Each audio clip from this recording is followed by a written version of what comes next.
Okay, for this problem we're going to be using the exact same scenario as we were before.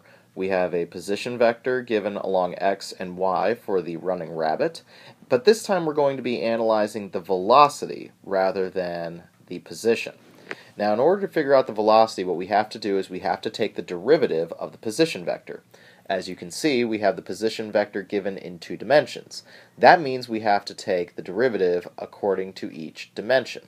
So we're going to start by finding the velocity of x by taking the derivative of the position vector with respect to time.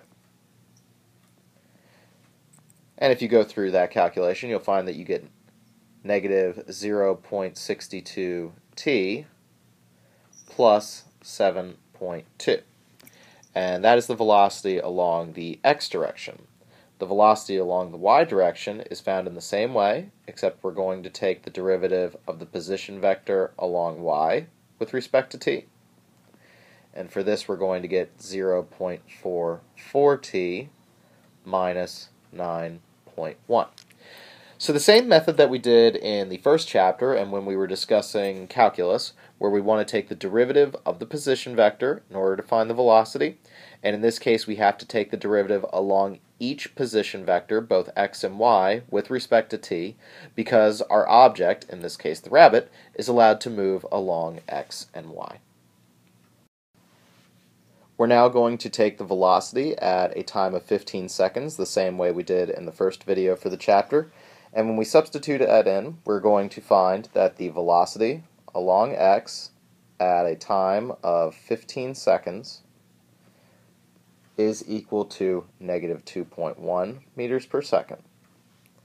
And we are also going to find that Vy, can he fit it in one line, is equal to, okay, I'm going to cheat, is equal to negative 2.5 meters per second. Yeah, get the second in there. Okay, so all we did was we substituted in the time of 15 seconds in for our Vx and Vy, and we found negative 2.1 meters per second for x and negative 2.5 meters per second for y.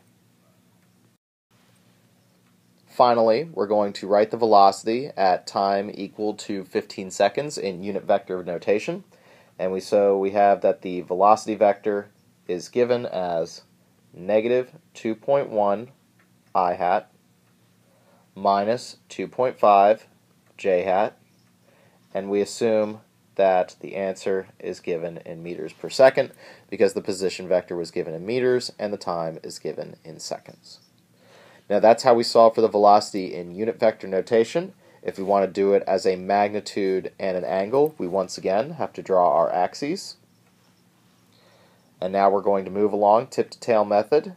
There is the negative 2.1, and now we move down to negative 2.5.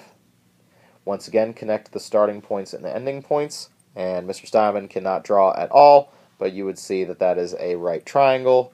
I apologize in advance. So once again, we're going to use our right triangle trig and a little bit of the Pythagorean theorem.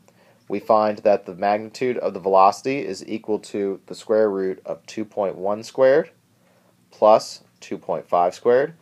Somebody's probably asking right now, well, why aren't those quantities negative? Remember, you're squaring a negative quantity, so that means it's going to become positive, and we get a velocity equal to 3.3 meters per second. That's the magnitude of the vector. Now we need to find the angle, and once again, we're going to use the tangent of theta, and that's equal to 2.5 over 2.1, and so we get an angle equal to 50 degrees. And now, once again, because we're solving for the angle in the drawing, that's 50 degrees south of west. 50 degrees south of west. So the final answer, according to a magnitude and a direction, is given as 3.3 meters per second at 50 degrees south of west. 50 degrees south of west. Again, your book could do it in a slightly different manner, measuring from the x-axis, so always make sure to watch out for it. So here we go. We solved for the velocity in unit vector notation and the velocity in magnitude and angle notation. Always keep in mind that either answer is technically correct. So I really don't care which one you use, just so long as your method is correct.